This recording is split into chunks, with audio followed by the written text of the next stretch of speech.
ناظرین، صحت مند جلد صرف خوبصورتی کی علامت نہیں بلکہ یہ آپ کی مجموعی صحت کا آئینہ بھی ہے۔ جب آپ کی جلد چمکدار اور تر و تازہ ہو تو نہ صرف آپ پر اعتماد محسوس کرتے ہیں بلکہ دوسروں پر بھی اچھا تاثر ڈالتے ہیں۔ لیکن اکثر لوگ جلد کے مسائل جیسے دانے، داغ دھبے، خشکی یا چکناہٹ کی وجہ سے پریشان رہتے ہیں۔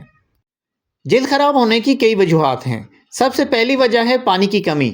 جب جسم میں پانی کی مقدار کم ہو جائے تو جلد خشک، بے رونق اور جھریوں والی دکھائی دیتی ہے۔ دوسری بڑی وجہ ہے نیند کی کمی اور ذہنی دباؤ۔ اگر آپ رات کو دیر سے سوتے ہیں یا نیند پوری نہیں لیتے تو سب سے پہلا اثر چہرے پر نمایاں ہوتا ہے۔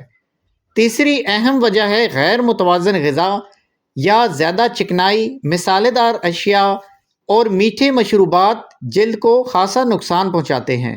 اس کے علاوہ گرد و غبار اور آلودگی بھی جلد کی خوبصورتی چھین لیتی ہے۔ اب بات کرتے ہیں جلد کو صحت مند اور حسین بنانے کے آسان طریقوں کے بارے میں۔ سب سے پہلا اور اہم قدم ہے زیادہ پانی پینا۔ دن میں کم از کم 8 سے 10 گلاس پانی پینے کی عادت ڈالیں، کیونکہ پانی جسم کو صاف کرتا ہے اور جلد کو اندر سے ہائیڈریٹ رکھتا ہے۔ دوسرا قدم ہے متوازن غذا کا استعمال۔ اپنی روزمرہ ڈائٹ میں پھل، سبزیاں، دالیں اور خشک میوجات شامل کریں۔ خاص طور پر وٹامن سی والی جو غذائیں ہیں جیسے کہ مالٹا، امرود اور لیمو جلد کو قدرتی نکھار بخشتا ہے۔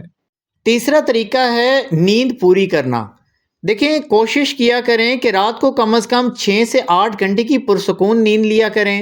یہ نہ صرف جلد بلکہ مجموعی صحت کے لیے بھی ضروری ہے۔ چوتھا نسخہ ہے جلد کی صفائی۔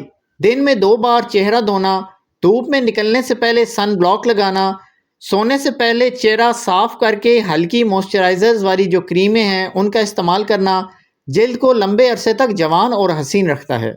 ناظرین، کچھ گھریلو نسخے بھی جلد کو نکھارنے کے لیے بے حد مفید ہیں، جیسے دہی اور بیسن کا ماسک، شہد اور لیمو کا پیسٹ یا کھیرے کا رس چہرے پر لگانا۔ یہ سب چیزیں نہ صرف جلد کو صاف کرتی ہیں بلکہ تازگی بھی دیتی ہیں۔ ان نسخوں کو ہفتے میں 2 سے 3 بار استعمال کرنے سے چہرے کی جھریاں کم ہوتی ہیں اور جلد میں قدرتی چمک پیدا ہوتی ہے۔ اپنی رائے کا اظہار کمنٹ سیکشن میں کیا کریں۔ مزید ویڈیوز دیکھنے کے لیے چینل کے مین پیج پہ بہت سی ویڈیوز آپ کی منتظر ہیں۔ چینل سبسکرائب کر لیجئے گا تاکہ نئی آنے والی ویڈیو آپ کو بر وقت ملتی رہے۔ ملتے ہیں اگلی ویڈیو میں، تب تک کے لیے اجازت دیں۔ اللہ حافظ۔